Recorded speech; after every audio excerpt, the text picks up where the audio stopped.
प्रश्न 18। क्या मृत्यु मनुष्य के लिए सदैव समस्या बनी रहेगी? क्या मनुष्य अमर हो सकता है? मनुष्य जीवित बने रहना चाहता है, क्योंकि जीवन में वो अपनी इच्छा अनुसार सारे प्रकार के सुख प्राप्त करना चाहता है। उसे ये अनुभव होता है कि जो भी उसको अभी 50 या 80 वर्ष की औसत आयु मिलती है, उसमें उसकी इच्छाएं पूरी नहीं होती हैं। अब देखते हैं कि क्या यदि उसको ऐसा जीवन मिल सके जिसमें उसको जन्म से ही सदैव के लिए सुखी जीवन मिल सके, तो क्या उसकी आयु स्वाभाविक रूप से अधिक हो जाएगी? और क्या तब उसका अनुभव ये होगा कि भाई बहुत हो गया, अब तो सारी इच्छाएं पूर्ण हो चुकी हैं, चलो अब लंबी नींद सो जाते हैं, यानी कि मृत्यु का अपनी इच्छा से वर्ण करते हैं। और दूसरी बात यह है कि दुख, चिंताएं, अशुद्ध खानपान आदि से हमारी स्वाभाविक आयु घट जाती है। यदि ऐसी व्यवस्था हो जाए कि जीवन में किसी भी प्रकार की दुख, चिंताएं पैदा ही ना हो और खानपान शुद्ध हो जाए, यानी कि प्रत्येक प्रकार की संतुष्टि जीवन में अनुभव हो, तो स्वाभाविक रूप से हमारी आयु बढ़ जाएगी। वैज्ञानिकों का मानना है कि 150 से 200 वर्ष तक की औसत आयु मनुष्य प्राप्त कर सकता है। परंतु मेरा अनुमान है, यदि जीवन में कोई दुख आदि ना उत्पन्न हो और सुख ही सुख हो, तो मनुष्य को औसत आयु 400 वर्ष आसानी से प्राप्त हो जाएगी।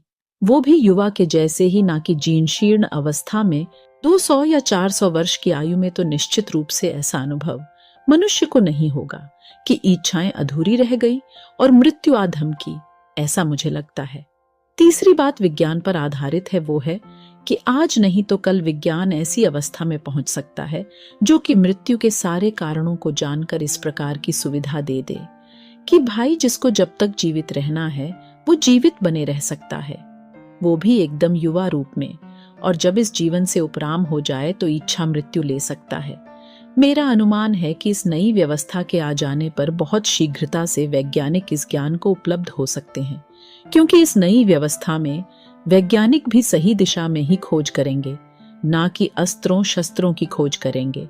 और नई व्यवस्था में तो वैज्ञानिकों की संख्या भी आज की तुलना में बहुत अधिक हो जाएगी, संसाधन भी उन्हें आज की तुलना में बहुत अधिक उपलब्ध हो जाएंगे। एक दिन मनुष्य अमरता को प्राप्त हो सकता है।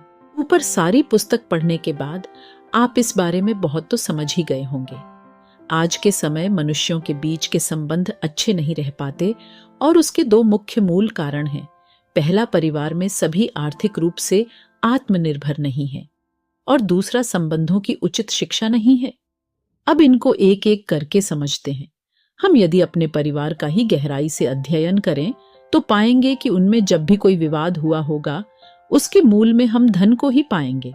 और ऐसा इसलिए होता है क्योंकि पूरा परिवार धन के लिए एक आदमी पर निर्भर करता है।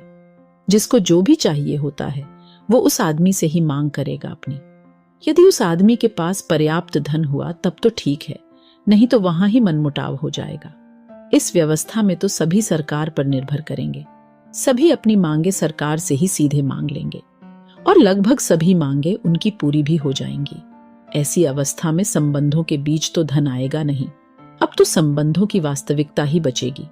अब हम संबंध केवल प्रेम के लिए ही बनाएंगे, जिससे प्रेम अनुभव होगा, और जब तक होगा तब तक संबंध रहेंगे, नहीं तो संबंध विच्छेद हो जाएगा।